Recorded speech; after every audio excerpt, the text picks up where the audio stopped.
I am broadcasting on all AM frequencies.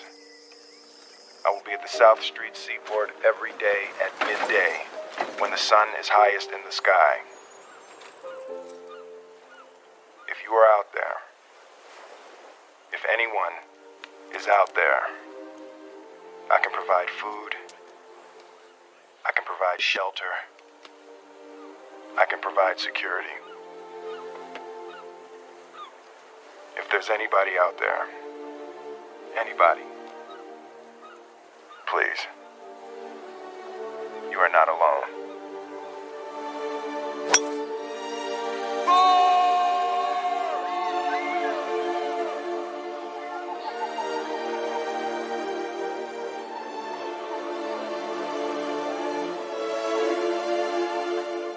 Hey, what's up everybody, Radax here, the one from 72, the ultra neutral, and today I am bringing you a very special video. Yes, it's very important because this video is on the Cambodian dragon healer. You're going to hear a lot of his testimony of, his birth and, where he's from, where he grew up. And in between, as you're listening to his story, I'm putting clips in so that way you can get concept of really what he's talking about.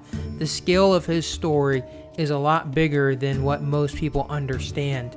When you hear what he has to say and how humble he is and the journey that he's taken to get to this point to where he is, to where he, ran into me that day at the Serpent Mound, is just really amazing.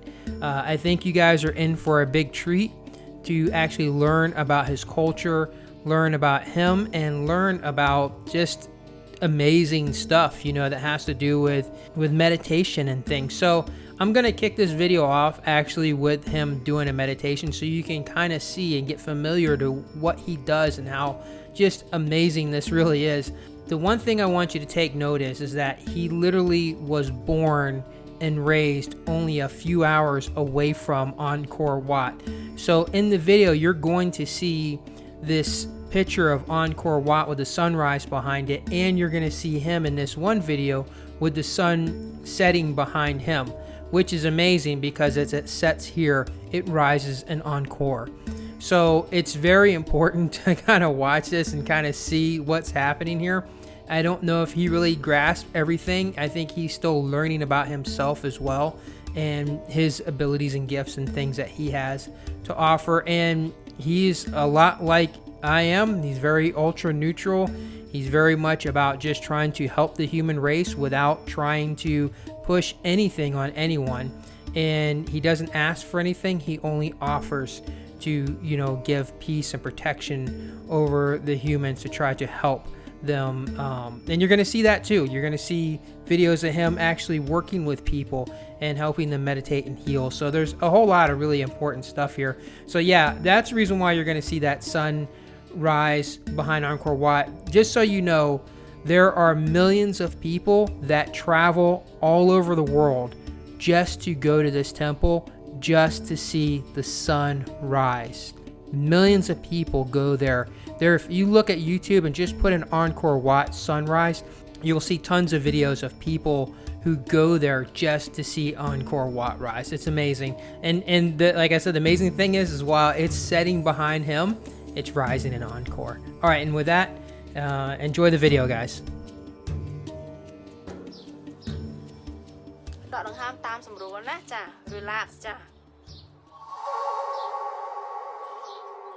ណា ដកដង្ហើមចេញដង្ហើមចូលតាមសម្រួលចាដាក់អារម្មណ៍មកលើភ្លេងប្រផ្នែកនេះគិតតែរឿងល្អៗណាចាសូមខ្ញុំបានព្យាសូមខ្ញុំបានទទួលបានការព្យាបាលចាព្រោះចង្កាត់បងប្អូនគាត់តាមចូលមកគាត់អត់ដឹងណា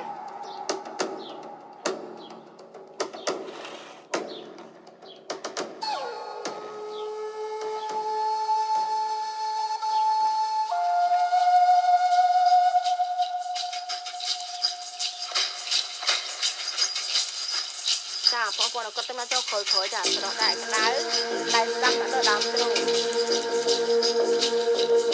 Hãy subscribe cho kênh Ghiền Mì Gõ để không bỏ lỡ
Hey everybody, what's up? Radex here, the one from 72, the ultra neutral, and today I have the Cambodian dragon healer on the phone with me. Where I want to start is I want to start where I first met you at, which was at the Serpent Mound. We're going to start there. We're going to talk about how we met and what you were doing there, and then after that I want to go back to your history all the way back to the beginning, all the way back to Cambodia. Okay, sure. Yeah, you just asked me, and I'll do my best to tell my story. Okay, so when I met you at the Serpent Mound, and what are the odds? What are the odds, right? Like a person who had a draconian experience in 2017, who had his mind unlocked, who was pretty much guided to come out here at this specific point in time. What are the odds that the three people that talked to me is a Native American, a woman born in 1972 with dragon green eyes, and somebody who is from all the way across the world, who is from Cambodia, and is out here, and he does a healing circle, and he did it right as the serpent. He did not know. So that's what I was here for. I was here for that. That's why I think this is what was supposed to happen. Most people already kind of know my story. If they haven't seen the video, they can just go back and watch the first time that I went to the Serpent Mound on the Truth Quest, but they don't know your side of the story. So for you, what was that day like? Like, I know that you said that you planned to go to the Serpent Mound before then, but it just didn't work out, and it just so happens that you made it out that day. How did that work out for you?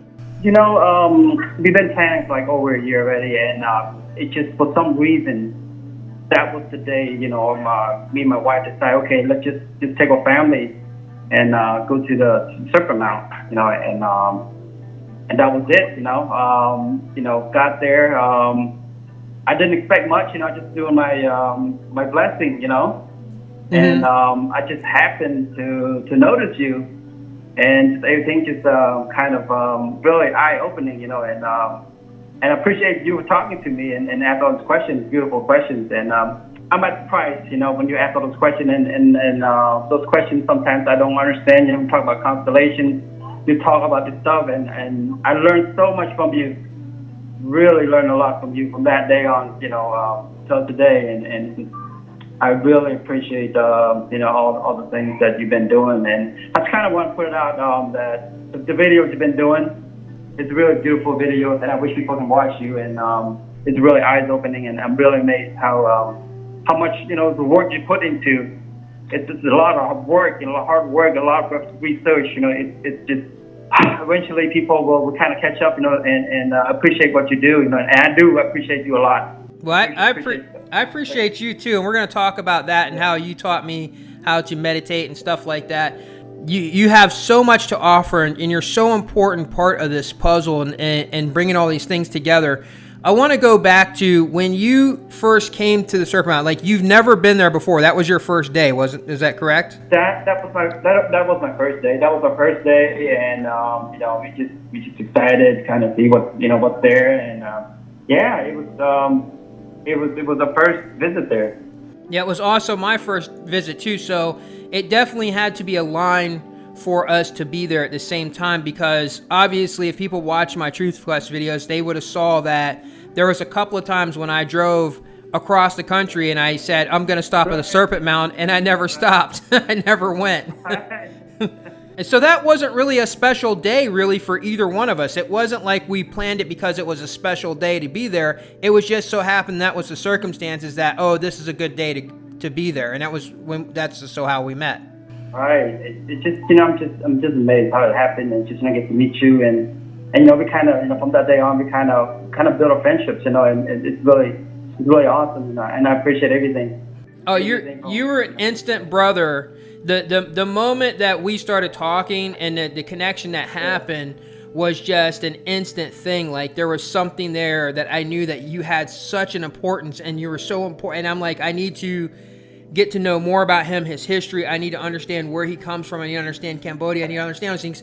And because of through all of that stuff, like, you taught me some stuff that was like, made me understand my history and my roots, which is very bizarre because I'm not from Cambodia, but I am definitely connected to Cambodia and to Angkor Wat, which is it's amazing because that you came into my life in that moment and I came into your life, which when you went to the Serpent Mound, you were there doing a ritual. Can you explain to people what exactly you were doing before I told you about the constellation lineup? Like in the very beginning, when you started hitting the bowl and you're doing, can you explain the bowl and explain the ritual and what all you were doing?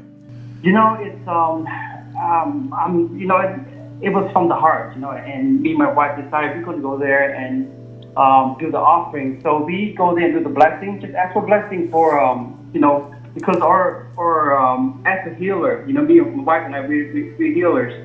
So the Serpent Mound it's really close to our heart, you know, to the Cambodia. I don't know if that makes any sense, but there's some connection between the Serpent Mound to Angkor Wat, you know, and that's really hard to explain. But that's just my genuine feeling. So when I go there, I offer the blessing and I ask, you know, for blessing people around the world, you know, to share the love, kindness, compassion, you know, yeah, and ask for healing. That's it. I've been, you know, do some kind of, you know, searching up about Angkor Wat, because after Cambodia, I don't know anything about Angkor Wat. You know, I don't know anything about it. You know, it's just I know I'm a healer. You know, but I am connected. I'm Cambodian. I'm a proud Cambodian. I know I'm proud. I want to show the world what I can do as a healer. Yeah, we're going to talk about that too, in the fact that you're from Cambodia and how disconnected, how you don't have the information that it's so important about your history and your roots. Like, you figure that because Angkor Wat is such a big deal, it's such a massive thing that most people have no idea. It's like it's been covered up, and here you are from Cambodia. Angkor Wat is your home, and you are connected to this thing, and you had no idea. You're connected to, and then you taught me about that you guys are dragon people, that you're descendants from the dragons. We're going to get on to that. So let's get back to the day that we met. So then so explain the bowl that you have. Explain that singing bowl, the bowl that you use. You know, that singing bowl is called a Tibetan singing bowl. And I learned from one of my, a friend of mine, you know, he gave me a book about a Tibetan monk named T. Rampa. I know a lot of people never heard about him, but he's a Tibetan monk that was originally from Tibetan, and he talked about, you know, vibration, singing bowl, how it helps and heal people, and I just kind of, you know, I love the culture. I mean, it's so similar to Cambodia if you look at, you know, the history. So as a healer, it's very important for that the bowl, singing bowl, for healing. Yeah, so for people who don't know this, right now they're doing a lot of research in sound vibrations and how sound was used thousands of years ago to actually heal people from the inside without actually having to do surgery and open people up. It's very barbaric how we do things. The human race just does not understand the capabilities of all the other stuff that can be done. And sound was used as a healing art. And so, yeah, you're correct. That's exactly what you were doing. So that day when you were hitting a bowl, at that very moment when everything lined up for me and I said, hey, I have to be there at 2:17 to see what was going to happen, and you were hitting that bowl, that's when I found the serpent inside of the mound. Yeah, it was right then and there. I found the constellation was, you know, through the mound, and it's just not possible that the ancients would have known that without some type of draconian or reptoid influence to say, hey, you know, this thing needs to be put here for this purpose. In fact, it's a good possibility the Shawnee may have been the tribe to maintain it and keep up with it, may have been there when it was built, but it's a good possibility that the Serpent Mound wasn't even built by humans. Yeah, I just want to ask you, you know, when we met there and you talk about this dragon, it's like, I never said anything about dragon. You know, I never talked to you about that. And how do you know about this stuff? You know, so I never revealed myself about, you know, as a Cambodian healer, as a dragon healer, because Cambodia originally, Angkor Wat, we are the dragon people. And I was like, this guy told me this. How does he know that? I was like a little bit skeptical, you know, and I was like, man, but then I realized, man, this guy's amazing. You're very knowledgeable. I was like, and so I'm thinking by the time I get to the head of the serpent, it'll be a little after 2. So maybe I have to be there at 217, 172. It's just, maybe that's why I need to be there at that time. And it's funny because I have to take Interstate 71, and that's what made me think about that. I'm like, 71, you know, I was like, where's the 2? And I was thinking, oh, you know what? It's going to be about 2 o'clock by the time I get there. I wonder if I need to be at the head of the serpent at 217. And maybe not. Like I said, it may not be anything, but it's just funny. You know, it's just like the way things are. It's just, you know, and it's a beautiful day. You know, it's a real nice day.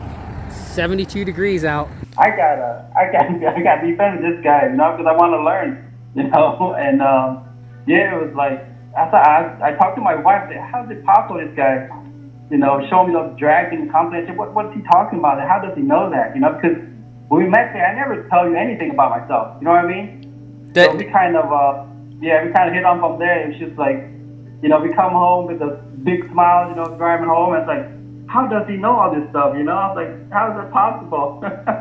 That's the point. Like, so when I was there, the entire time I was there were a lot of people that, well, there wasn't a lot, but there was quite a few people that were kind of coming and going while you were there and I was there. And the only people that talked to me, the only people were 3 people. Out of everybody there, people were just kind of walking around. It was a lady who was born in 1972 with dragon green eyes, and a man who is part Shawnee from the Shawnee tribe, which is where the people who were there to maintain that mound, and you, who is a Cambodian dragon healer. You're the only 3 people that talk to me. So it's all for purpose. It's all for reason. The entire thing was all just constructed. You know, it's not, at this point, I definitely don't try to make things happen. I just let things happen, and they're just playing out the way they're supposed to. And that's the reason why you and I met. And and when I told you, when you first came up to me and you asked me, because I didn't come to you, you actually came to me, and I was shocked because people don't talk to me, you know. So you came to me and you talked to me. And you asked me, what are you doing? What are you looking at there? And I said, hey, there's this, when you were hitting that bowl, the constellation of the serpent is lined up perfectly on that mound. And I could see in your wife's eyes that her eyes just lit up, and like I could tell, like I could feel her energy of this power, this empowerment, like you know, it's happening right now. And I can see it for you. And at that moment, you decided you were going to continue a complete ritual and go around the entire head of the serpent. Do you want to explain that? You know, like I said, this was it's something that it's my feeling that what I have to do for blessings. So basically, I offer healing stones to the dragon or to the serpent mound, you know, and ask for blessings and to heal people around the world. Mm-hmm. So yeah, the thing is a lot of people get misconceptions. They think, oh, the serpent stuff is all bad, but you wasn't there talking about, you know, defeat your enemies or anything like that. It was no negativity, nothing negative at all. It was just all about trying to heal everyone, heal the earth, heal the planet, heal all the planets, heal the animals. It was all this healing stuff that you were talking about. That is exactly right. So when me and my wife would be say, you know, as a ritual, but we heal people there when they walk through, you know, the serpent mound there. We heal everyone there. And I remember my wife said, I think one couple was sitting there, and she asked him to meditate with us. And when I hit the singing bowl, and afterwards, you know, I think she talked to him, and they said thank you. They felt the energy, and I was really amazed, and I was really happy, you know, that they understand, you know, what I was doing, you know, and you understand what I'm doing.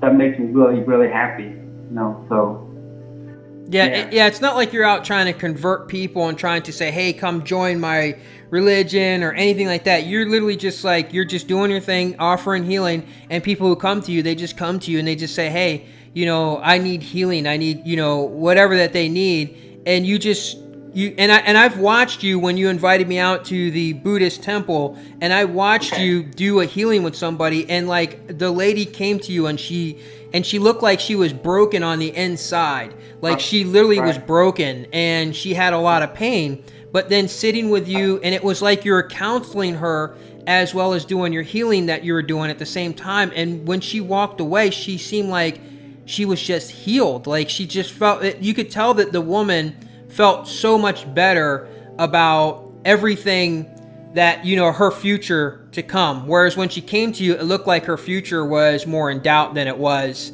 more, you know, promising. And that's what you offered. You offered to help her heal, but you help people heal by making them heal themselves. Isn't that kind of how it works? That is correct, and that's what we're trying to do, my wife and I. We teach some basic stuff, very basic meditation stuff to heal yourself. You know, nothing complicated. You know, so like when you watch me, I'm glad you observed me, because everybody has different problems. So when you come in, it's kind of more like you said, like counseling. But you know, all this issue, and we resolve the issues right then and right there. You know, at the booth. You know, unfortunately, I had to use the temple as a kind of show us what we can do as a healer. And you know, so that was really interesting. Mm-hmm. Are you still going to the temple or no? They have some kind of ceremony. I would ask the monks that I can set up my tent there and do healing for free. I think they have something coming up, I think next week. Mm-hmm. So I'm not sure what kind of ceremony they do. I'm just gonna really see how many days the ceremony is gonna do, and it's gonna be a lot of people or not. So I'm not sure yet, but it's possible I might do something next week. You know, especially with COVID, with what's going on right now, and possibly, I understand. Yeah, it's nice of them to let you come there. So what I want people to understand is when you're doing your healing and the stuff that you're doing, it's not like you're trying to tap into magic or tap into any type of spirits. You don't talk about magic or spirits or anything like that. You're literally just using sound and the power of self and trying to help them use their self to help through meditation to heal. That is correct. You know, my wife and I, we both, we do a healing, and she's, I want to give a lot of credit to my wife as well, too. She's a great, my other half, I'll call her. She does the blessing and everything. She's wonderful. So, yes, me and her, we join hands to help people with, what's going on today. It's really, going through difficult situations. So we're here to help them, kind of find yourself. That's the main thing. Finding yourself, understanding who you are, and go from there. And once you understand who you are, that's just amazing. So speaking of understanding who you are, let's go back to the very beginning. Let's go back to, because your story is just incredible. You have a very amazing story. I want you to take us all the way back to when you were born, like your parents, and then your life leading up through Cambodia as a child while everything was going on, while Cambodia was actually being bombed and attacked, and all the stuff with Pol Pot's and everything was going on, and then when you first came to America. So take us back to your birth and your parents. Yeah, I was born in Cambodia, and so when I was born, unfortunately, the war started, the Vietnam War started, and I was pretty much was caught, in between the war, and for me as a child, I don't remember much when I was born, but I remember when we had a civil war in Cambodia. But I think when the United States pulled out from Vietnam, and we had our own civil war. And then I remember that day, it was just chaos. And how old were you then? I was probably 5 or 6, possibly 5 or 6 years old. Mm-hmm. And I remember you telling me, and this is amazing. You guys are really going to in for a treat with this. You do not know exactly the day that you were born. Is that correct? That is correct. I when I went back to Cambodia, I asked my mother, and I said, "Mom, do you remember my birthday?" She looked at me, with I don't know if it's I'm not gonna say disappointed, but she's like, "I'm sorry, I don't remember." And my father as well. I asked, "Do you remember my birthday?" You don't remember. So I'm not exact. I don't remember the birthday. So it's a mystery when you were born, because when you were born in Cambodia, there was a war going on and things were chaotic, that maybe papers were not filed, birth papers on you. So you literally were just born and just brought into this world as a true free human being. And I mean that because if you're not attached to papers right away like we are here in this country, you're not truly free, because there you actually were born as a wild human being. Communism in Cambodia built on what went before. Buddhist monks are taught to renounce all worldly possessions, all effective ties to their families, to their brothers and sisters. That's exactly what Pol Pot did in the Communist Party. You could possess nothing. So in the same way that the Buddhists were absolute in their rejection of possessions, the Cambodian communists were too. When you become a Buddhist monk, you take a religious name. When you became a Cambodian communist, you took a revolutionary name. Saloth Sa became Pol Pot, and in 1963 he was elected leader of the party. He had a vision of Cambodia which was shared by the others, to restore its lost grandeur symbolized by Angkor Wat, the astonishing temples made 600 years earlier. He wanted to make Cambodia strong. Other lesser well-known features of the Khmer Rouge new leadership of Pol Pot in the 1960s include a romantic agrarian imagination, the view that only the peasantry or only the farmers or only cultivators are the real members of an ethnic group, or are somehow the historically most pure members of an ethnic group, an ideological vision that somehow non-farmers were inferior and were not to be trusted. In Cambodia, a coup d'etat toppled head of state Prince Norodom Sihanouk. The coup came in March when Sihanouk was on a trip to Moscow. Sihanouk's place was taken by General Lon Nol, a former vice president. Until Sihanouk was overthrown, the Khmer Rouge insurgency was still very small scale. They had a maximum of 2,000 men. Having been ousted, Sihanouk went to China, where he had always had a very good relationship with both Mao and Zhou Enlai, and they encouraged him to make a deal with the Khmer Rouge. Zhou Enlai acted as the intermediary and brought their two sets of views together. In return, Pol Pot played it very cleverly. He didn't use the word communist, he didn't use the word revolution. The messages to Sihanouk were basically that they would work together and that they would bring Sihanouk back to the throne. Sihanouk agreed, which gave the Khmer Rouge a respectability they could never have had any other way. Because for the peasants all over Cambodia, the king, the divine figure, was with Pol Pot. The movement grew exponentially after that. Cambodia, a small country of 7 million people, has been a neutral nation since the Geneva Agreement of 1954, an agreement, incidentally, which was signed by the government of North Vietnam. American policy since then has been to scrupulously respect the neutrality of the Cambodian people.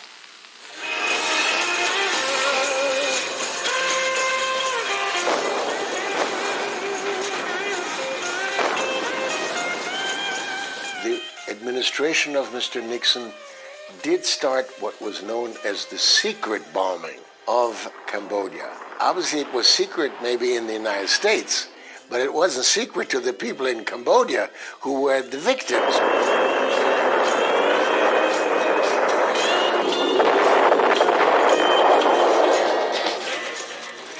I still think we ought to take the dice off now. I think the less brown people got thrown down the bus, we got the stuff. Well, no, I'd rather see some nuclear bombs. We got that ready. And that, I think, would just create too much. The nuclear bomb, that probably.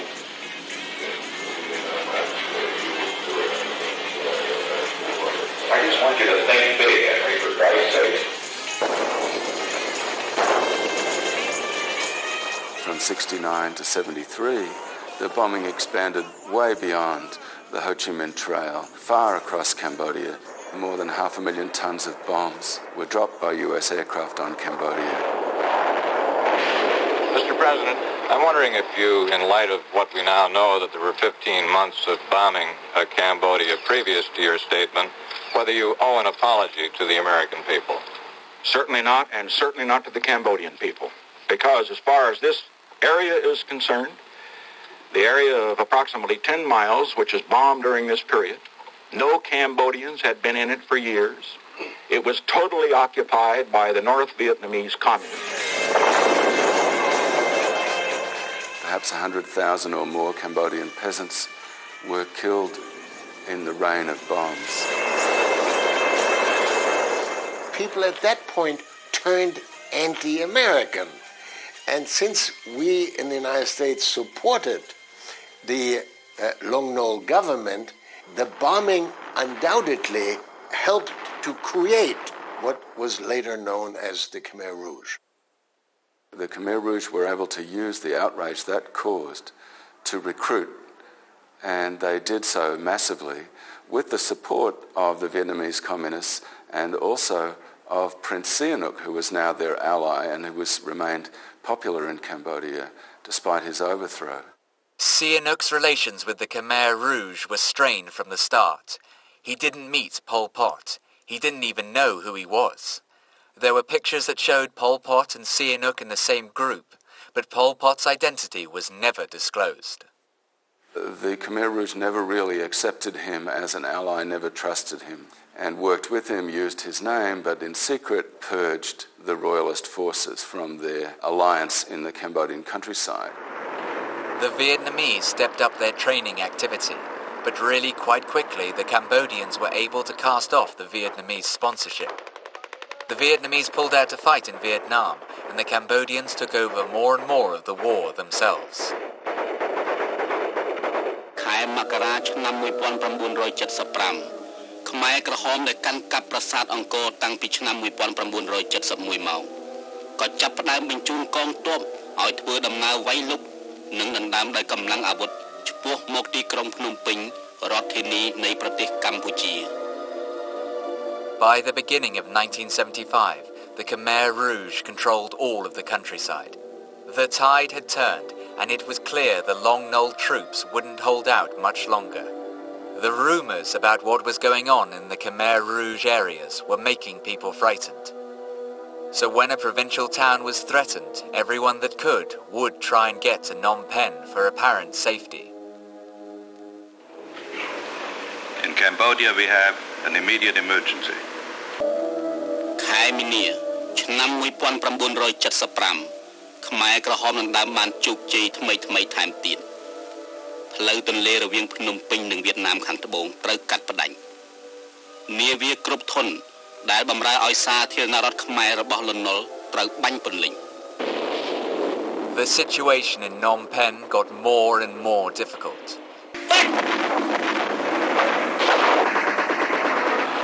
ថ្ងៃទី15និងទី16មេសាឆ្នាំ1975ខ្មែរក្រហមបានផ្ដុំកម្លាំងវាយលុកទៅលើកងការពារខ្សែក្រវ៉ាត់ភ្នំពេញរបស់កងកម្លាំងពួកលន់នល់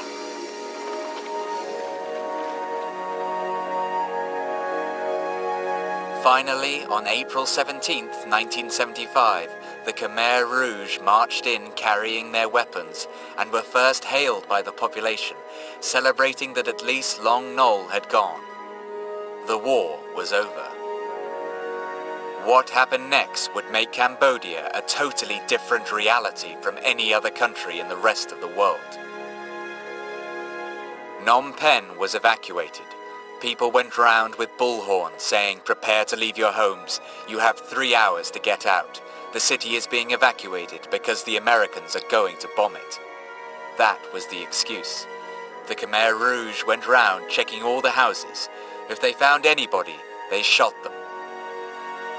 3 million people went out of Phnom Penh in the space of 72 hours. The refugees were sent back to the countryside, and the town dwellers were sent away to work on the farms.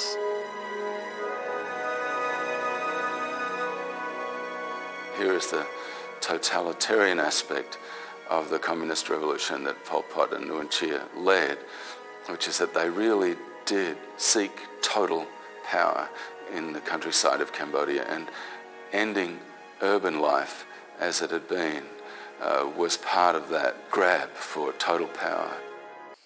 There were lots of kind of well-meaning third world theorists in the early 70s who thought theoretically what Pol Pot was trying to do was just great. Because he was saying, we're a developing country, we only have agriculture as our base, let everybody work on agriculture, and we'll build up agricultural surpluses, capital, we'll eventually use that to start industry, and then we will develop into a modern country. I mean, it's textbook stuff. Where it went wrong was with the extreme brutality with which it was administered. The agricultural yields which the leadership wanted were unrealistically high.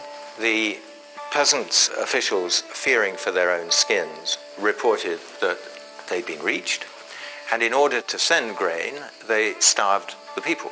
And that sort of cycle set in, where everything was being falsified, the leadership realized that things were going wrong, people were starving to death. Obviously, the policies were right, so there must be sabotage. Who's doing the sabotage? Agents of Vietnam, the eternal enemy. And this developed into a spiral where Cambodia went into the realms of complete madness. This is the end, beautiful friend. 1.7 million of Cambodia's 8 million population perished in less than 4 years.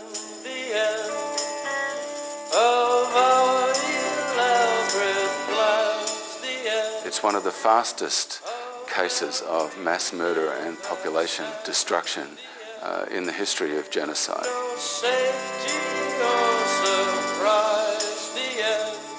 Under Pol Pot's system, you couldn't choose where to live. You had no money, so you couldn't choose what to buy. You couldn't choose what work to do. You couldn't choose how long you could work. You couldn't even choose your wife without the party agreeing. You had no freedom at all.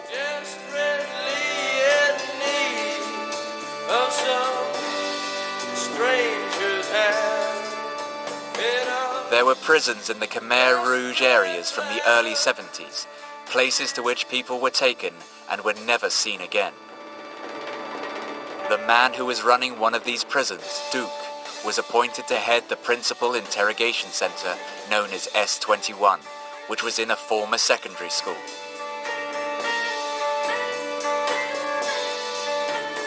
It was a gruesome place where 20,000 people passed through. Once you fell under suspicion, you were taken to S21, and the object was to get a confession. You were tortured until they thought they had a confession that would prove whatever they wanted to prove.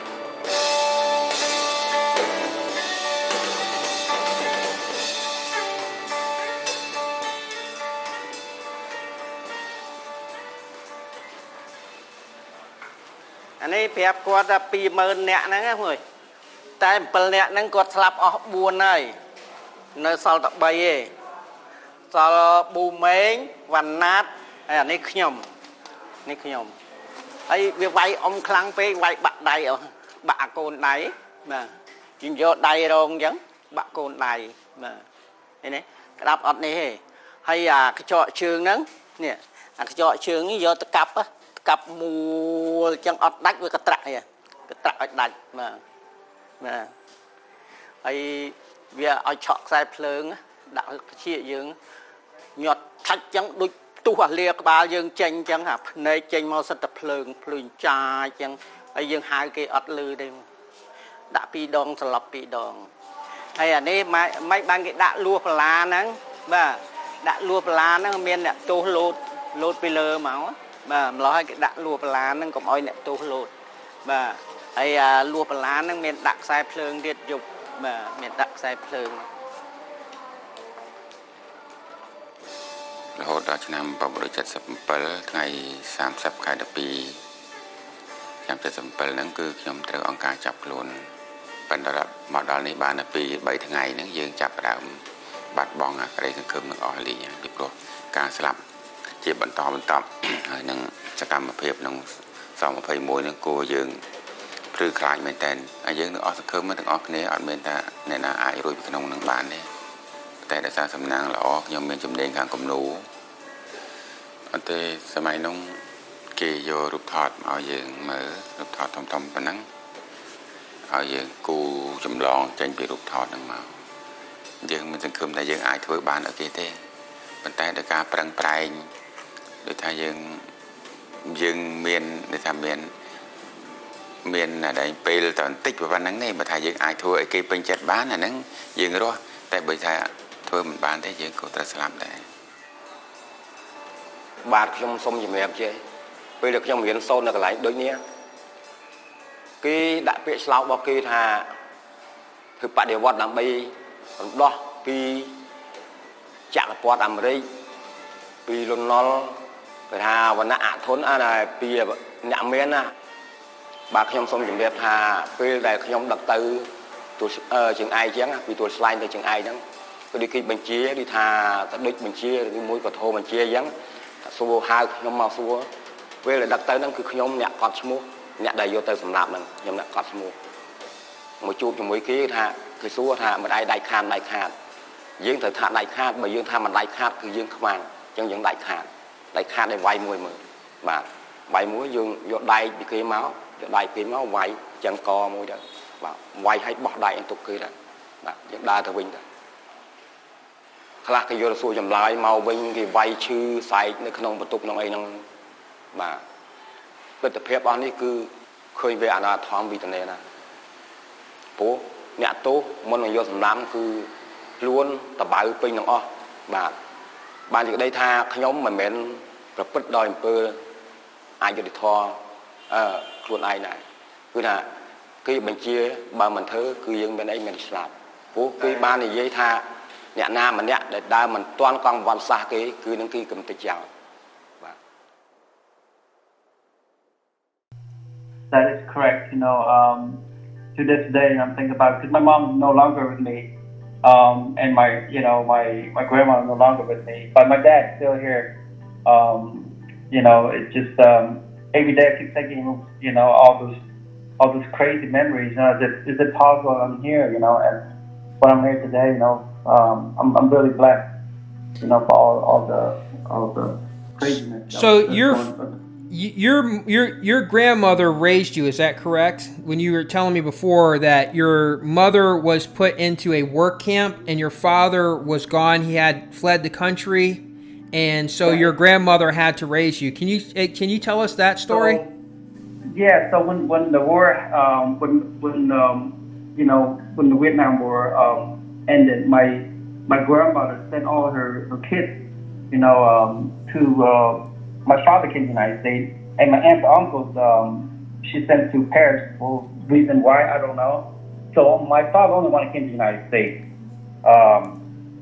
Just for temporary, my grandma thought, well, maybe possible when the war ended, you all can come back. But unfortunately, it was a blessing, what my grandma did, and she wasn't able to come over, because she stayed with me and my brother. Just kind of watch over us, and that's why we got stuck, with the Civil War, and that's what happened. She probably had to send your father out of there because they were probably snatching up all the young males to get into fight in the war. So she most likely that's probably what happened. She probably tried to get him out of there so he didn't get end up dead in the war. That is correct. You are right. Yes, sir. That is right. And then your mother wasn't able to raise you because they just made her go and work at a work camp. Is that correct too? They sent her to a work camp, and as a kid, you never thought all the hard labor she had to go through, but to this day I'm thinking about it. It was a hard labor camp, and I don't get to see her probably once a month or maybe twice a month. She would come and come and visit us, and my grandma was the one that watching us, raising us. Yeah. Was she ever paid or anything, or they just made your mother go and work, and that was it? No, it was a force by force. You have to do it, otherwise you'll be killed. Yeah, so they just came and took her away from her family and said you have to go and work. And so therefore Right. your grandmother had to raise you. Now, I want you to talk about something that's really amazing. You grew up with your grandmother in a tree house. Yes, in the treehouse, in the jungle. Yes, that is correct. In the Cambodian jungle, in a tree house, guys. How amazing is that? As a child, that's where he grew up. I know, and you know, to this day, you know, I can't imagine that I make to, you know, make it here, you know, millions of miles away, and also I'm here, you know, and it's incredible. I don't know how, but it's a blessing. So can you explain the food situation? Because you guys were under a very strict, harsh type of rules as a child when you were there, because Pol Pot was in power. And there was this, and if people don't know about the whole thing that was going on in Cambodia, I think they'd be surprised to find out what was happening. And this is during the 70s. But there was a strict food order for all of the citizens in Cambodia. Can you explain that and what you had to do to continue eating while you were there? So basically, you know, with the treehouse my grandma was living, and we isolated kind of like a mile from everybody. I feel it's like you're isolated from everyone else. So the meal, what it basically is, they would ring a bell, they hit a bell. So that sound of bell is for you, everybody kind of gather up and get or one meal a day. That was it.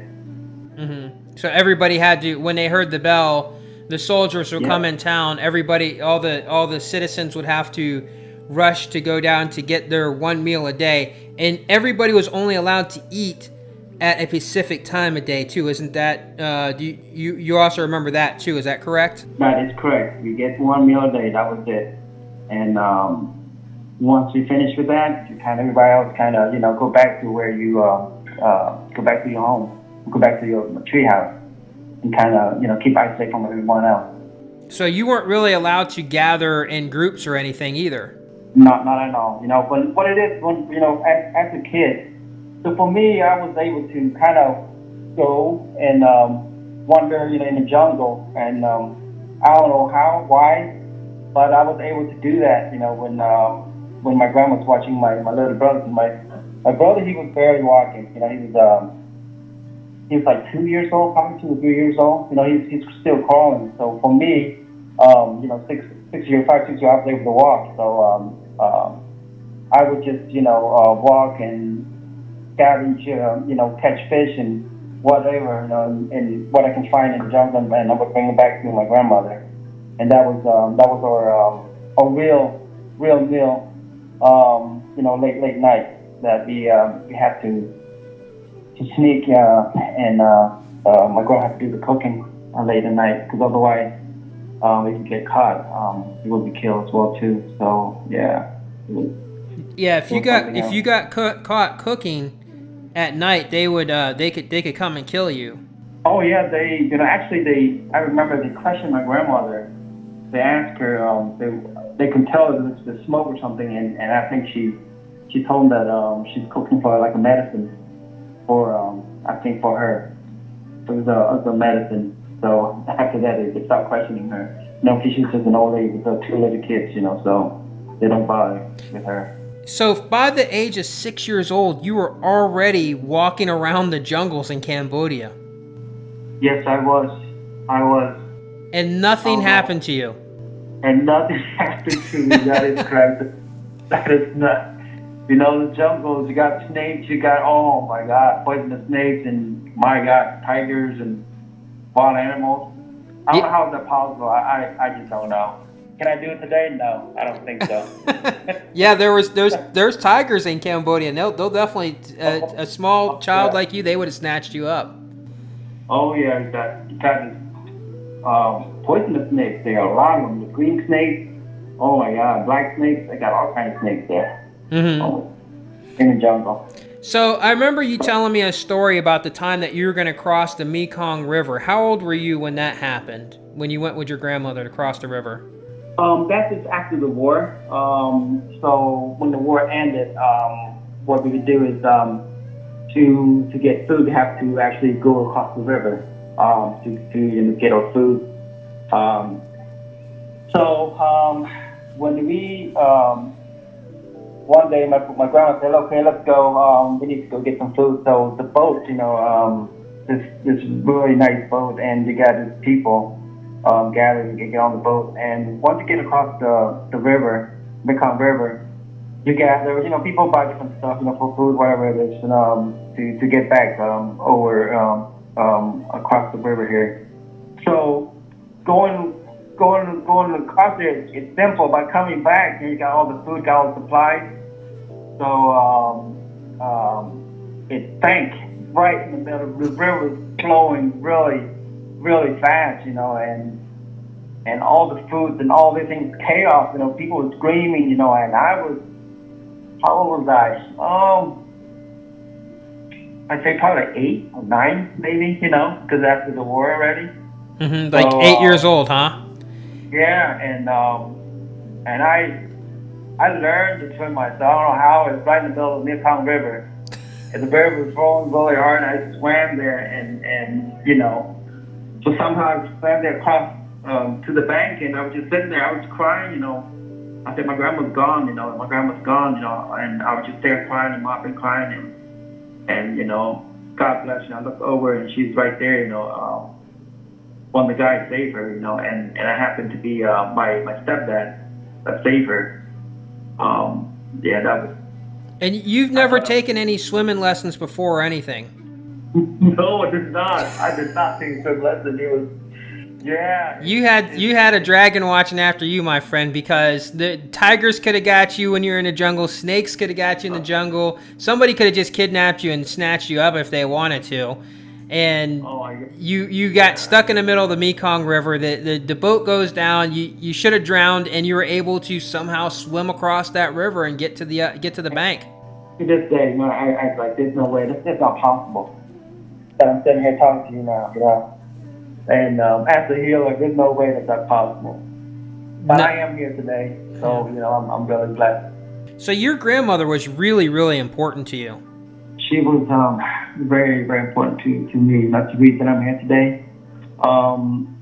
She was one of my angels, and without her, I wouldn't be here today. When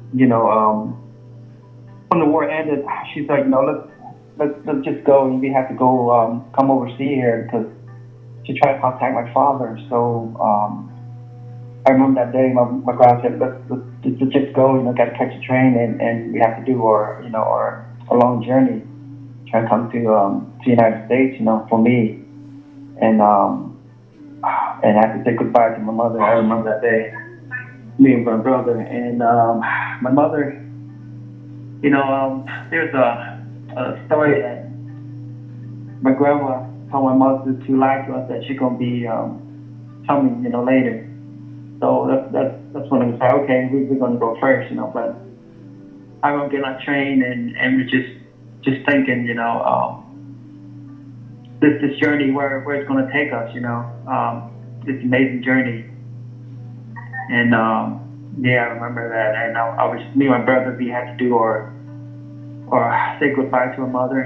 And that was a hard day. That was a hard day for you, wasn't it? Yeah, that's a sad day. Yeah. How old were you when that happened? This was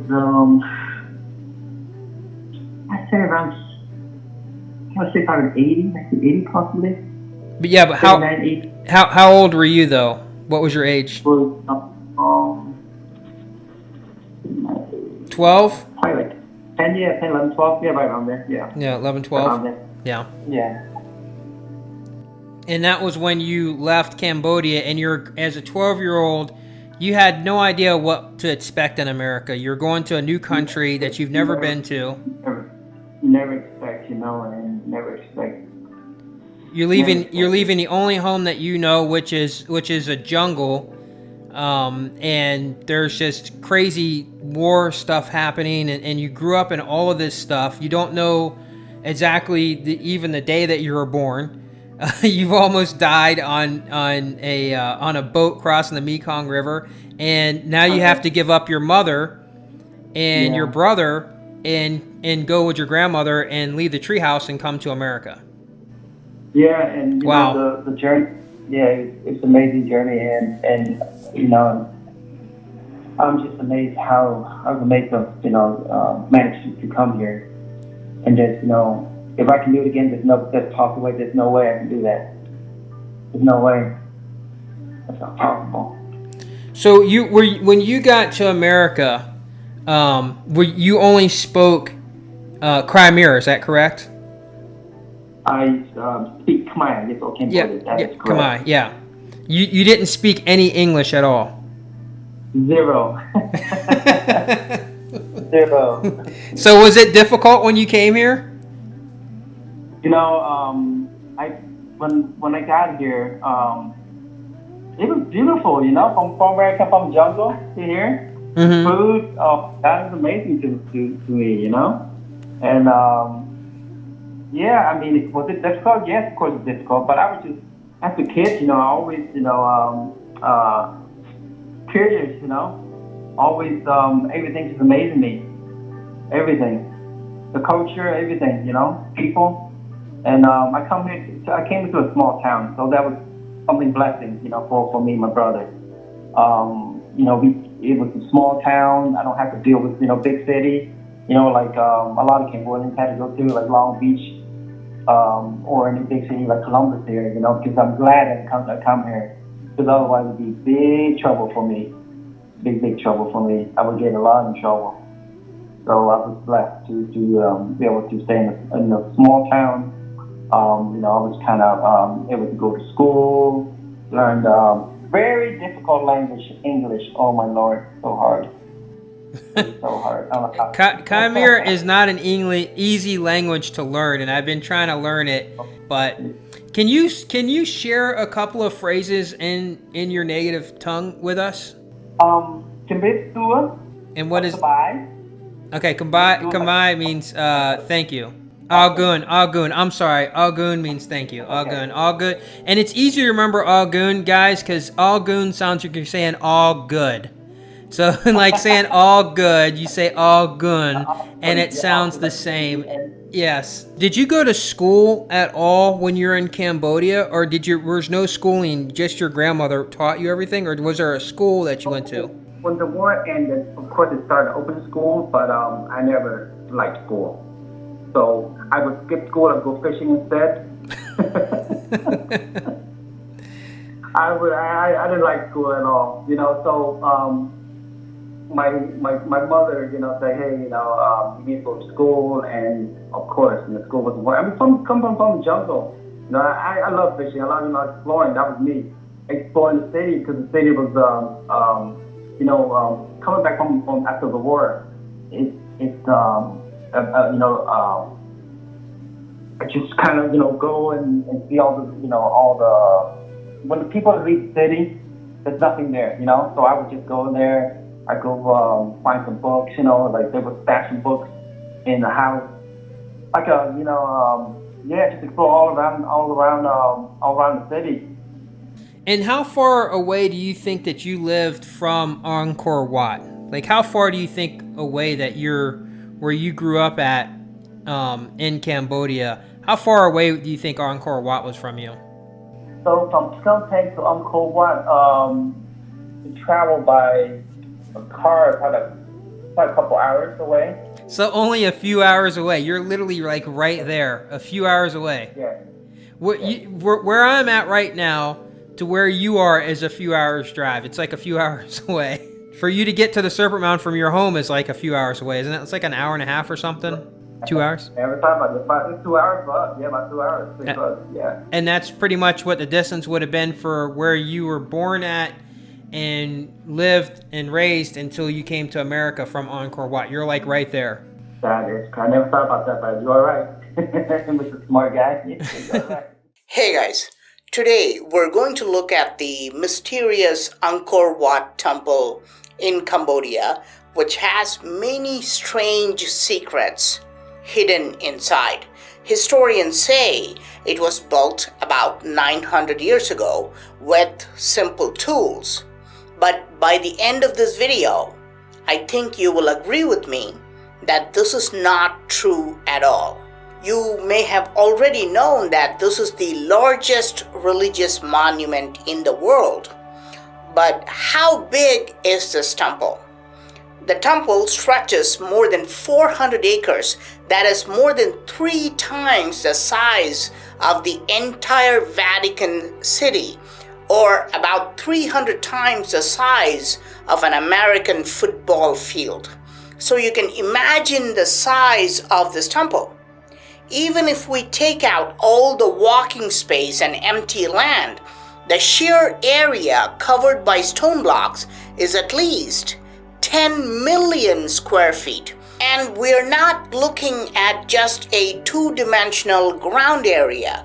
We have to look at the volume in 3D because it is made of layers and layers of stone blocks, pillars, ceiling, and towers. The iconic central towers in the middle, which almost look like drill bits. They're still the tallest structures in the city even after all these years. The central tower is 213 feet tall, and this view is actually printed on the flag of Cambodia. So imagine what would be the sheer volume of rocks needed to build a temple that stretches for 10 million square feet and has a pyramidal height of more than 200 feet. If we calculate the weight of all the sandstone blocks which make up this pyramid, we get about 52 million tons of rock.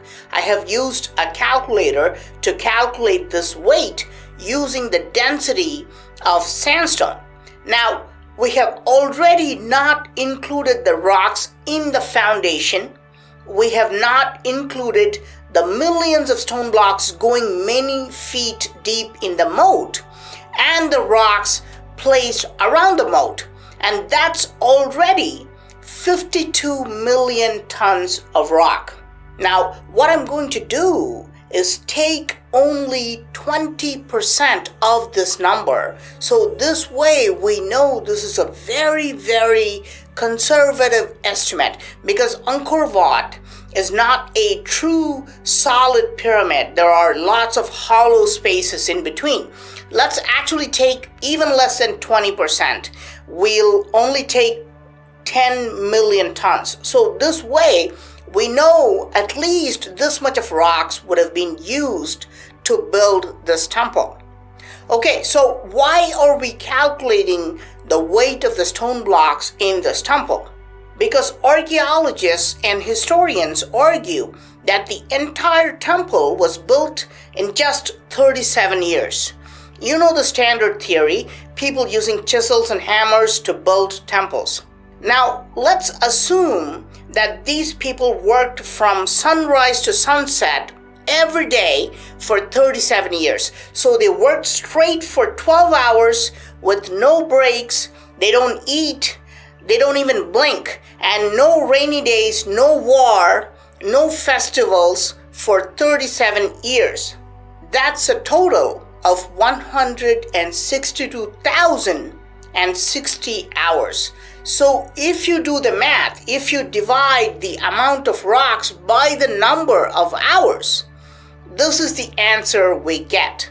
Approximately 60 tons every hour. This means that they would have to cut and place at least 60 tons of rock every hour. This is 1 ton of rock every minute. So for every minute, they have to measure, cut, carve, lift, and place and align 1 ton of rock. This is simply impossible. We cannot accomplish this even today. Even with modern machinery, we have not yet developed the technology to cut, position, and polish 1 ton of rock every minute. That's more than 2,000 pounds of rock every minute, or 1,000 kilograms every minute. But there's something even more bizarre about this temple. There's no rock quarry anywhere nearby. So where did all these rocks come from?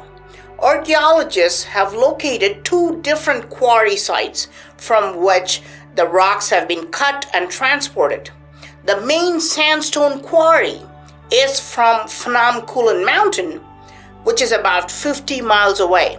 So today, with modern vehicles, modern equipment, and good roads, imagine the amount of time needed to move 10 million tons from a mountaintop 50 miles away to this location.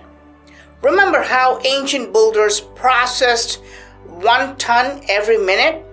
This 1 minute must also include transporting these rocks from 50 miles away. So to put the mainstream theory in a nutshell, this is what happened 900 years ago.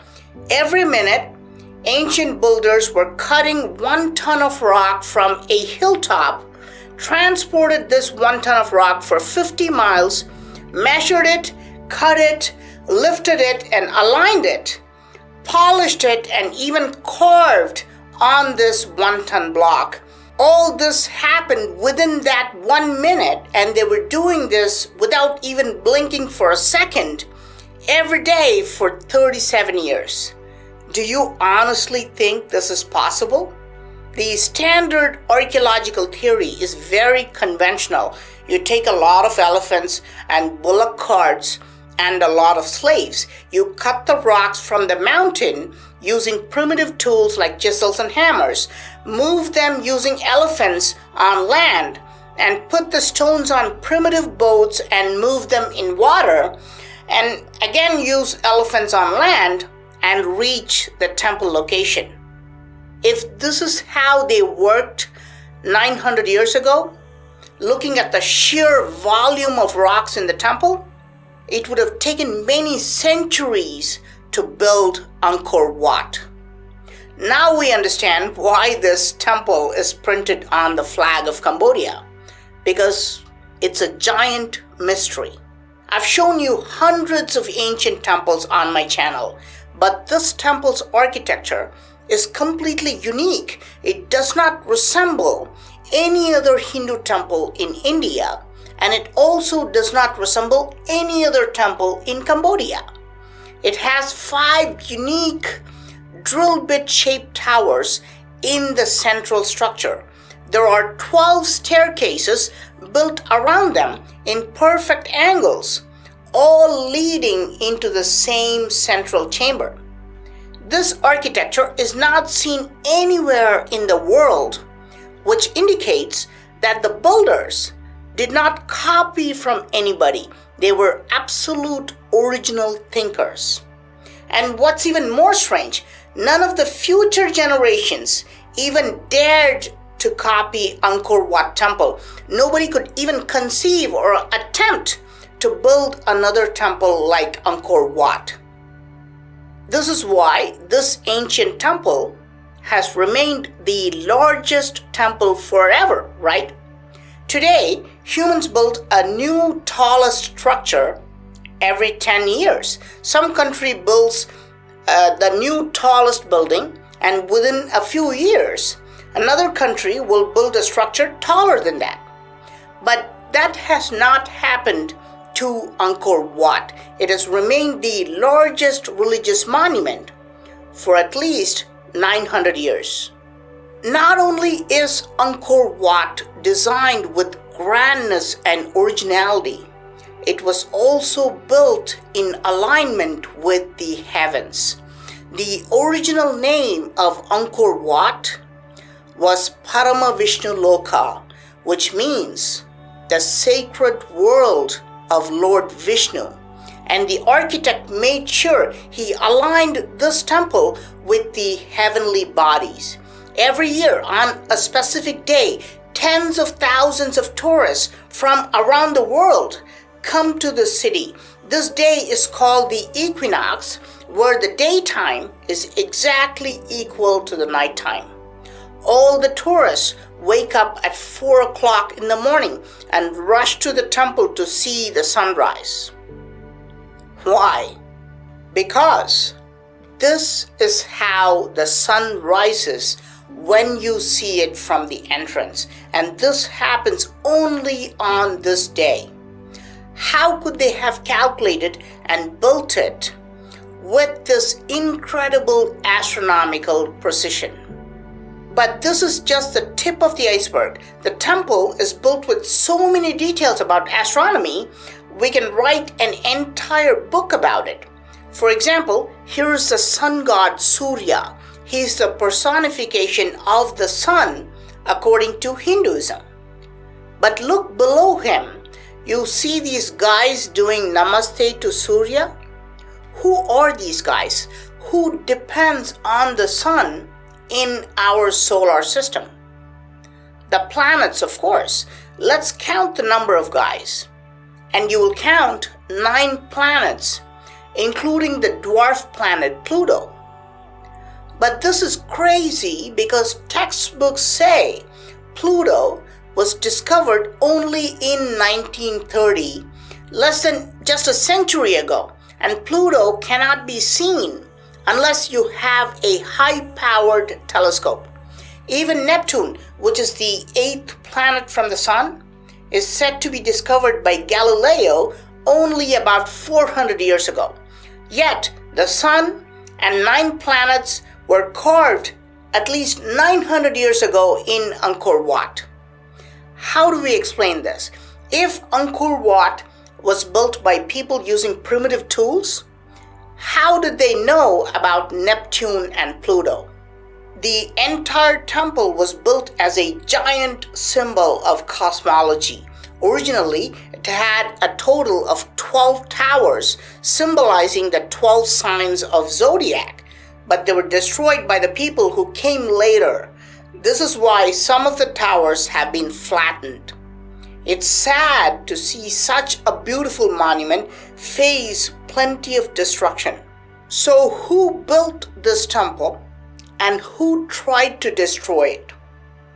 Archaeologists argue that this temple was built by a king called Suryavarman, who was a Hindu, and after his death, he was immediately succeeded by his own son, who became a Buddhist. So the father builds the world's greatest temple, and what does the son do? The son did nothing but destroy all the Hindu carvings carved by his own father and created a few Buddhist carvings. Now let's take a look at the son's work. Here's the main Buddha statue, supposedly carved by the son. But right away, you realize that this is really bad quality carving. You can see multiple stone blocks, and the stones have not even been joined properly. I refuse to believe that this poor quality work was done by the same builders who built Angkor Wat. Take a look at this pillar. You see how smooth this is? This was built by the original builders. And you may think this pillar is made of one stone. Of course, you don't see any joints. But that's not true. Look at this line. This is not one block of stone. It is 2 blocks perfectly aligned. In fact, you see pillar after pillar. Tourists wondering about how ancient builders cut these giant stone pillars made of 1 block, while they're all actually made of several stone blocks but aligned perfectly. This is the level of quality of the original ancient builders. Now let's go back to the Buddha statue. This is a terrible alignment. You can literally see all the stone blocks, and you sort of have to tolerate this. What's even worse, this is one of the main Buddha statues in the temple. So this is the top quality Buddha they could make. This raises a lot of doubt about what really happened. According to mainstream theory, there's not much difference in timeline. The father made Hindu carvings and the son made Buddhist carvings. And it was the same dynasty. It's not like some barbaric invaders came from somewhere else, captured this site, and made terrible carvings because they did not know how to carve. The son would have had access to the same sculptors and stoneworkers. Yet, why is this Buddha looking so bad? there is something fundamentally wrong with this theory. It seems obvious that the carvings which were done later were created by a primitive group of people, while the original temple was built by a very advanced civilization. It was definitely not built by the same group of people or even their immediate descendants. Many centuries must have passed between these two civilizations. Forget about the quality, let's look at the size. Here's another structure. This is a Buddhist stupa built by the primitive builders in the site of Angkor Wat. Look at the size of this stupa and compare it with the size of Angkor Wat. It's a lot less than 1% of Angkor Wat's size. Look at how basic it is, and it's falling apart.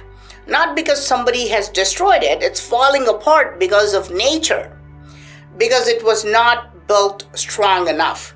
This is clear evidence that this stupa was not built by the same civilization who built the Angkor Wat temple. It was clearly built by a very inferior civilization which came much later in time. This is the logical conclusion because the original construction is simply far superior in terms of size, quality, and construction techniques. So, who really built Angkor Wat? Was it built 900 years ago? Or is it a much older structure? One thing is clear, what we hear from historians is not the full picture. Angkor Wat could not have been built in 37 years using primitive tools. Now it's your turn to tell me how they built it. How was it built? Was it built with advanced technology which would have reduced the time? Did they build it for many centuries using primitive tools? So now that you're starting to do more research on your background and your history and your people, and knowing that you're descendants of what is the white dragon, and for those of you who don't know this, if you pay attention to a lot of people, I can't say a lot, there's only a few people, and I'm going to tell you this too because you might not know this, there's only a few people that I actually believe that I see online that are telling the truth of anything about the Draconians, which is the dragon people, the dragon men. And one of the stories that keeps circulating around all the time is that the Draconians, who pretty much are like the ultimate beings in this galaxy, obviously we know the dragon mythology and stuff like that, but the main ones that are the highest royalty in the Draconian bloodline is the white Draconian. Which, when you tell me that you guys are descended from the white dragon, that is most likely the white Draconian. Because when I did my research on Cambodia, and being that you are from the white dragon, they said that it was a man who, it was a man's body that was also a dragon at the same time, that he was dragon man. Everybody thinks of dragons, they just think of like a big dragon with the big wings or this big beast looking creature, but the Draconian are a humanoid being that is a dragon person. It's a dragon man. And so when you hear the white dragon, this white, Draconian mated with a Cambodian woman, and that's where your people came from. Right. That is correct. It's pretty amazing. That's in your bloodline. Sometimes, what I'm doing, I would say bragging or, but what I'm doing now, healing, it's like a journey. I hate to say, hey, I'm a dragon. It doesn't matter to me. Like I said, it doesn't matter what religion, it doesn't matter to me. I just want to heal people as all, and that's our main goal, me and my wife, and it's something that it's not easy, a lot of sacrifices, but we love doing it, and, when you came here and you watch us do the healing, we enjoy doing it, and not just us sacrifice, my kids as well too, sacrifice everything, and maybe that's something that is from my blood. I don't know, but yeah, I mean, you cannot put any value to it, because when we do it from the heart, and I don't, like you saw, I don't charge any money, when it comes to healing, because I don't feel it is right to charge somebody, something that's gift to me. So I want to give something back, and help the people, You and I are definitely connected with that 100%, because I don't do anything when it comes to sharing information to try to get money. I don't ask for donations. I don't even ask for like, share, subscribes, or any of that stuff like that. I literally just want to educate the people and try to help them see what's going on. And you're doing the same thing, but your respects is you're doing it through healing, being a direct descendant of the white dragon. And I hear in your voice when you're trying to explain that, that you don't want people to get turned away from the fact that, they may go, oh, the dragon, so it must be bad.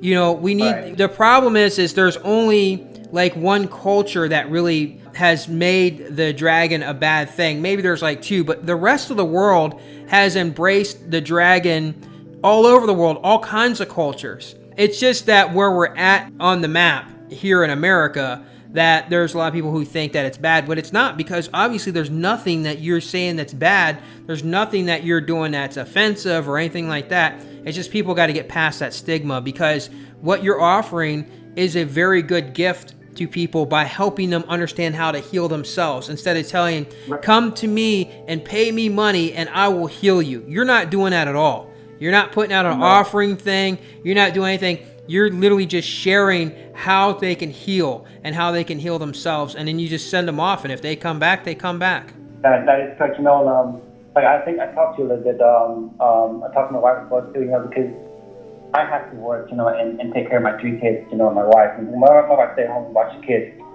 So sometimes, I think, should I just quit my job and do full time? How's it possible with people, my family? So, I don't know in the future what I'm going to do. So basically now I just do kind of part-time healing. Whoever I can, I can reach out, and whoever believe what I do, I could do. Be glad to heal them. But we don't know what's going to happen, what I'm going to do in the future. But we'll see. Well, things are definitely changing fast, and people are not understanding what's about to happen. You keep doing what you're doing. I think that if you just keep on the grind, keep doing what you're doing, either this year, which I'm pretty sure the veil's going to raise this year, or it's going to be next year. And when that happens, someone like yourself is going to be an important part of the puzzle to healing a lot of people. Once things are unlocked in people's minds and their full potential is unlocked, your potential is you're going to be able to heal people in masses. And I think that it's most likely going to be, and you probably guys might think this is crazy, but I think it's going to be in your voice, because when I sat next to you and you were doing your own, I can feel this, like, it's just like what comes from you is different from your voice. Whereas when you're like telling me to do it, it's like mine is nowhere near, I have nothing anywhere near as close as the power that you have in your voice.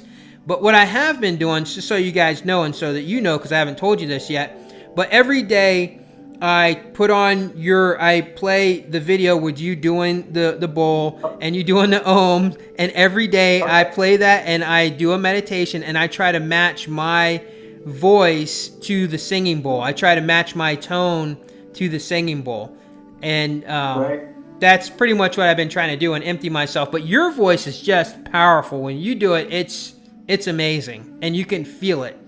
I appreciate that, really. I appreciate that. Thank you so much. Do you want to explain, like, when you do the Om, can you explain the Om to people, for people who don't understand that? Why you use your voice, why you make the sound that you make?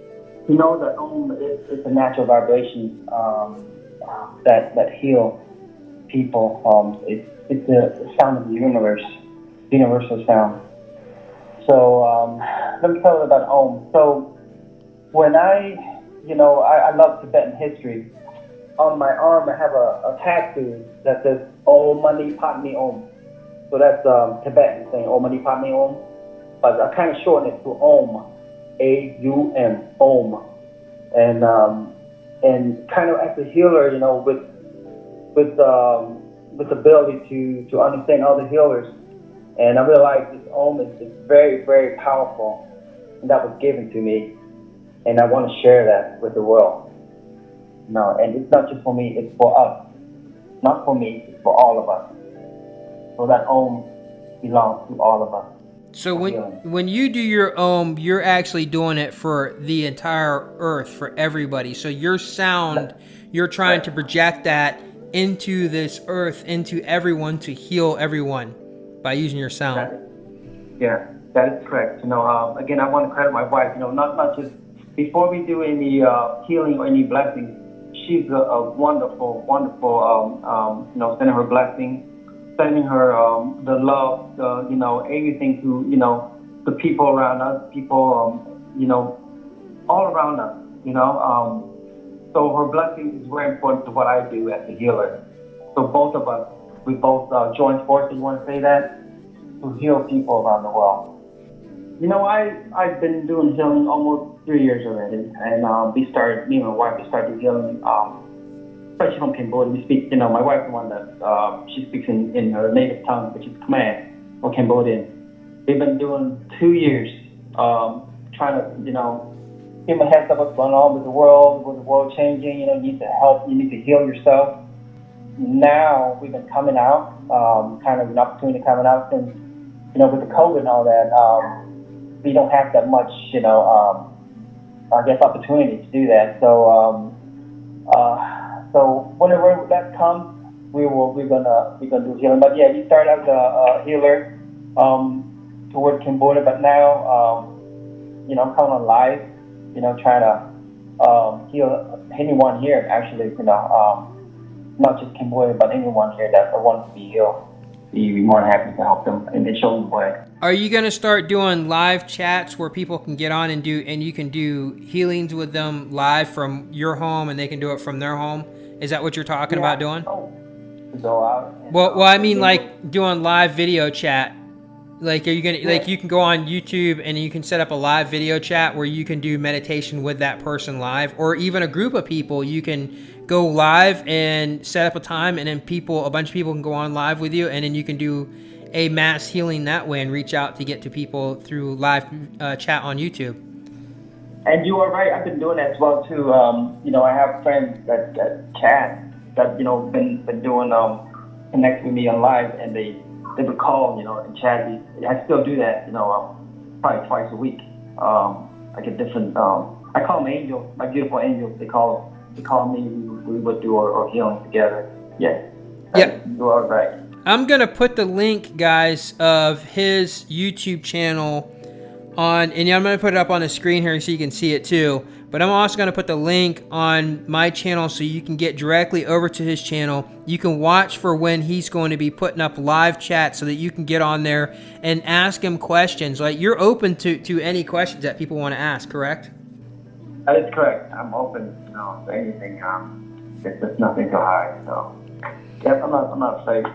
And you guys do have a little, and I know you're not really out trying to sell stuff and things like that, but you do have a little store, a little shop of a lot of very cool things that people would just want to grab it all up. They just want to buy it all up because it's such, you know, amazing things like the bracelets and the necklaces and the stones, the crystals and things that you do blessings on every single day. You do blessings on these things so that way that they have healing. That is correct. And our stones, we take care of our stones like our kids. And you know, like when we go out and do our show, when people touch the stone, they feel that energy. They feel that beautiful energy, the love, the everything. You know, they just take a minute to hold my stone. You feel a big difference. But you're not trying to hustle to try to make money off the stuff. You're just like, there it is. And so I have to actually bring it up and say it so that way people know that you do have things if they want to ask to buy certain things. And I know that that's not your focus, but those things are available. You just kind of like, that's really not what's important for you. That is correct. That is correct. So, You know, that is right. You know, and I'm kind of in between what I need to do. So that you are right about that. It's not important. It's when you receive it, you understand the value of healing, and that's what's important to us. And you understand what we're trying to teach you. You know, it's not about me sounding breaking or me sounding stone. It's about that I teach you about my healing, so understand it. And once you understand it, I want you to heal yourself, you, your family, your friends that you get involved with, and heal whoever you come in contact with. That's our goal. You know, that's my goal. I want to share that. And like I said, it's something that's really, really simple. You know, I don't want to make things sophisticated. You know, sitting, you know, a couple hours of meditation. No, I don't want to do that. You know, 5 to 15 minutes. You know, say your blessings, say your thank you, and sit down and feel it, the energy. You know, and you ask, which is our Pramaya healing stone, which is us, to heal you. You know, to give me, to show me the light. You know, that's our goal. Yeah, I think it's important that people should pay attention to what you're doing, because I have a very good feeling that when the veil does lift, guys, everyone's minds are going to be unlocked to different abilities for some people, but most everyone is going to share telepathy, a very mild type of telepathy. And once that happens and people are able to connect just through their minds, then you're going to start understanding, like people like him, the Cambodian dragon healer, who's using his voice as a healing property. When he's able to connect with a bunch of people through their minds and everybody uses their voice at the same time, there may be this massive thing that happens across the planet where everybody just does one big om at once, and the whole planet has some type of a healing power for everybody and also for the planet. You know, just the sound of the humans just using this power.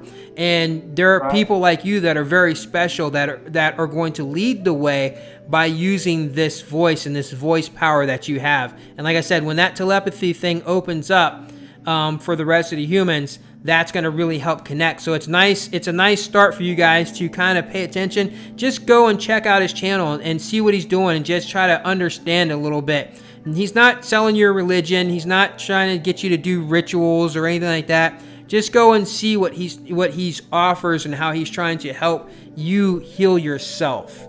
Thank you. Appreciate that.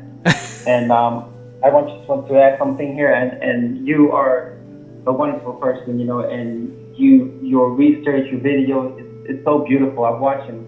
You know, I'm a big fan of yours, so I've been watching your videos. But I'm a big fan of yours too, man, because you've helped me, because I've never done any meditation at all in my life, and I've had martial arts teachers try to teach me to do meditation, and I just never really got into it. But you changed my life from the moment I met you, and I understood, you know, that it was important. And then I understood once I went to your house to learn to do meditation, and it's changed me. And ever since then, I've been doing it. And yes, I do have that protection, and I do have this connection that's happening. You know, I just want to add a little more here. When we met at the Super Mountain, and you came over and watched me, you know, do the healing, and it's that connection that we have. You know, I don't feel you as a friend. I feel more like a brother. You as a brother to me. So I'm so happy and so blessed to have you, you know, as a brother, you know, and helps me, you know, a lot of things that I don't understand. And, you know, as a healer, you're always learning, you know, it's nothing that, you know, hey, you know, I'm the greatest healer, or I know everything. I don't, you know, I'm learning as I go, you know, and every person is different, you know, when you heal someone, you know, and it's just beautiful. It's beautiful. That's something that me and my wife, we love doing, you know, and I'm looking forward to do a lot of healing in the future. Well, brother, and you definitely are a brother to me too, and I think we can wrap this thing up. Before we go, okay, so help us understand how to say goodbye in Khmer. Okay, I can make it easier. Lee Howie. Lee Howie. Lee Howie. Lee Howie. Yeah, I did. I learned that before. Lee Howie. Well, my friend, and to everybody else, Lee Howie, we'll see you again here soon, and enjoy the rest of the time that you have left.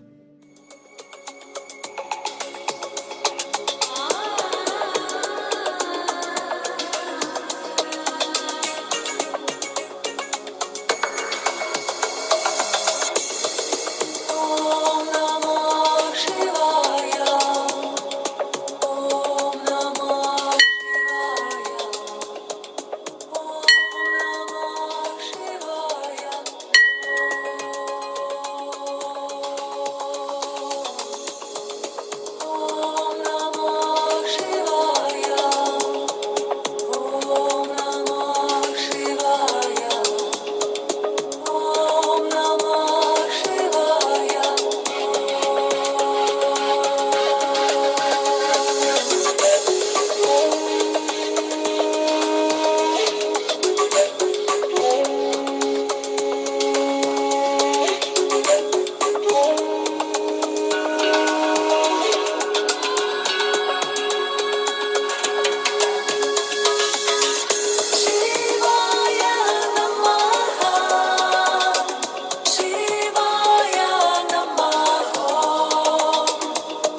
Throughout human history, there have been children who stand out for their advanced knowledge and incredible abilities.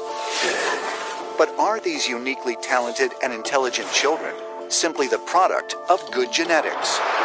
Or could there be another explanation for why some children display abilities far beyond their years? Some ancient astronaut theorists believe there are children born here on Earth who have a connection to beings from beyond our world. They call them star children. Edgar Cayce was talking about star children, manipulated genetically by ETs, planted on this planet for some future event. I think Cayce saw it in his trances, and well, it's happening now. Is it possible Edgar Cayce foretold of the coming of star children, advanced beings that can be traced back throughout ancient mythology? And if the star children do exist, how do we identify them? In 1982, the Chinese government launched a nationwide search for children with extraordinary abilities. Some of the talents they looked for were psychic powers, telekinesis, and the ability to manipulate time and space.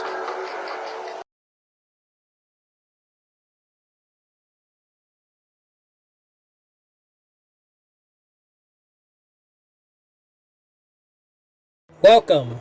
You can call me Radix, the ultra neutral, the one from 72. Doing more and more research and more digging, it now is more apparent to me that we are in a natural reality dealing with an alien species that has hacked time, and because of that they have left a huge piece of evidence, which is the year 1972, and how that year actually connects to the year 2020, and how I am the only person in the world that is educating people and bringing the message and was able to predict the election in 2020 through great detail, as well as other predictions that also came true that have to do with looking at the year 1972 and the time hack and how it affected the year 2020 and will lead us into civil war, as well as a galactic war that is clearly upon all of us that is coming down. And you'll see that evidence by coming here and looking at the evidence that I present. I'm also going to be teaching you things about how flying saucers work, things about different alien species like the reptilians, the Anunnaki, and about the Greys, because I myself had a reptilian experience where my mind was unlocked, and that is one of the great reasons why I'm able to present all of this knowledge, because up until the year 2017, when my mind was unlocked, not long after that, I was starting to able to see the holes in the reality, see all the connections of the things that were going on that led to a time hack, which tells us learn from them and push forward as humanity, and not to suppress one another and suppress our own species. So if you're ready to have your mind unlocked, if you're ready to receive the message that nobody else in the world is talking about, if you're ready to see the truth, if you're ready to understand and look at the evidence, then welcome to Rat X Files.